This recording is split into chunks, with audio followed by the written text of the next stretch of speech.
Okay, so the recent turn of events is truly astounding to me. It's become apparent that many of these anti-zoo so-called sanctuaries and the people behind them clearly think their followers are stupid, or perhaps they think no one should care about their blatant contradictions. It has come to my attention that the notorious Carole Baskin, the animal rights activist who built her empire in part with money from, let's say, questionable circumstances involving the disappearance of her first husband, has announced that she plans to relocate almost all of her cats from Big Cat Rescue to another facility. The reasoning she gives for this is something that amazes me. So this announcement was made by Howard Baskin on Big Cat Rescue's website. Here are some excerpts. For 30 years, the mission of Big Cat Rescue has been expressed as having 3 prongs: to give the best life we could to the cats in our care, to stop the abuse, and to avoid extinction of big cats in the wild. For those same 30 years, we have always said that our goal was to put ourselves out of business, meaning that there would be no big cats in need of rescue and no need for the sanctuary to exist. The primary source of mistreatment of big cats for decades has been the cub petting industry. He goes on to talk about the laws that they helped get passed to address cub petting and all that. During the 11 years that it took to get the Big Cat Public Safety Act passed, due to our efforts and the efforts of others, this cub petting industry gradually declined. In particular, some of the stars of the Netflix series Tiger King have fallen from the sky, so to speak, largely as a result of Big Cat Rescue's efforts. Joe Exotic Shrivogel and his successor Jeff Lowe no longer have big cats. Lawsuits under the Endangered Species Act, brought by PETA and action by the USDA, the U.S. Fish and Wildlife Service, and the Department of Justice, and efforts of other animal welfare organizations, shut down the others. There will still be some roadside zoos and circuses which, despite regulation by USDA, will have cats in conditions we view as inhumane. But we believe that the Big Cat Public Safety Act, ending the cub petting and phasing out private ownership, will eliminate 90% of the mistreatment experienced by big cats in captivity. With the exception of a few diseases that have been conquered, like polio, there are not many nonprofits who can say that they solved the problem they were formed to address. We have come very close. What does this mean for the future of Big Cat Rescue? During these past few years, as the capacity at other sanctuaries opened up, Big Cat Rescue has, in a sense, gone all in on getting the Big Cat Public Safety Act passed. Instead of putting our resources into rescues, we have focused intensively on the federal bill. During that time, with cats living so long at our facility and our cat population becoming increasingly geriatric, we have had cats pass away. The result has been a decline in our cat population to 41 cats. A few decades ago, we had 200 big cats. As recently as 2011, when we started working on the Big Cat Public Safety Act, we had 119 big cats.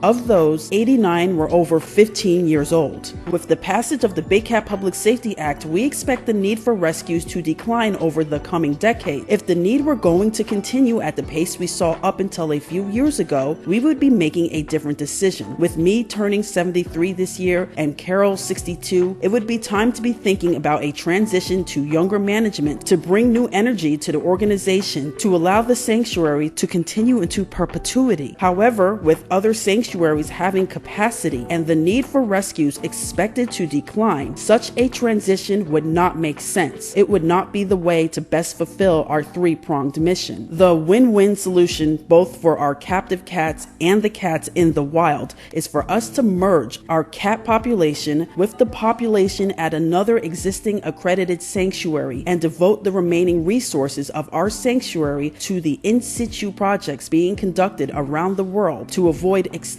This sanctuary is none other than the Arkansas-based Turpentine Creek, which, if you followed my videos, is a name you may recognize. I actually made a video about Turpentine Creek, a facility that currently has a GoFundMe page begging for $300,000 to expand their facility. And for what reason? They say that the need for big cat rescuing is going to increase. As they have written, in December 2022, the Big Cat Public Safety Act was passed by the Senate 100% and will make it illegal to privately own and breed big cats in the United States. Now that it is illegal, these businesses will fail, and many big cats will need to be immediately rescued out of situations of abuse and neglect. Most sanctuaries around the US are now at capacity, and we have the space in our Freedom Field to immediately begin building in preparation for the massive influx of big cats that will need to be rescued in response to the new law. Whoa, say what? So while Howard Baskin is giving this spiel about how the need for big cat rescue has been declining even before the passage of the Big Cat Public Safety Act, and therefore it makes more financial sense to move their cats and close big cat rescue, the very same facility they are sending the cats to is claiming that there is going to be an influx of cats that are going to need homes. And why? Because of the very law that they and Carole helped pass. Someone please explain to me why Turpentine Creek, the same facility that wants at least $300,000 worth of donations to taking cats from all the zoos they claim will fail, is now taking in nearly all of Big Cat Rescue's animals in addition. Why is Carole closing her place when apparently, according to her buddies at Turpentine Creek, the need is going up, not down, and that other sanctuaries are full? By the way, Carole Baskin also admits that the Big Cat Public Safety Act was never about public safety. It was about, of course, what she perceives as an animal welfare issue. Therefore, all of that hullabaloo about public safety was, of course, totally misleading. There's also a lot of displaced tigers in Mexico. If you've been watching the news lately, cats are showing up left and right. So just with Mexico alone, there's a huge need for rescue, and Big Cat Rescue has taken in cats from other countries before.